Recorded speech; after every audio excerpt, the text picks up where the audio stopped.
शाहिद असलम साहब पाकिस्तान में नहीं होते, पाकिस्तान छोड़ चुके हैं, पाकिस्तान से बाहर हैं। उन्होंने कहा कि जी उन्होंने ट्वीट सलमान अकरम राजा साहब को किया। उन्होंने कहा सलमान अकरम राजा साहब, आप जनरल सेक्रेटरी पाकिस्तान तहरीक इंसाफ और कानूनी टीम के सरबराह भी।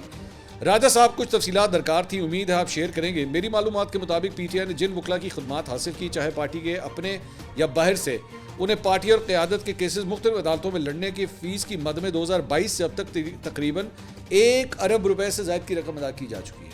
1 अरब रुपया, आप अंदाज़ा करें। तो उन्होंने कहा क्या आप बताना पसंद करेंगे कि किन किन वकला को कितनी कितनी फ़ीस अदा की गई और किस किस केस के लिए, ये भी प्लीज़ बता दें, और ख़ुद आपने कितनी फ़ीस पीटीआई के केसेस की मद में अब तक वसूल की है, शुक्रिया।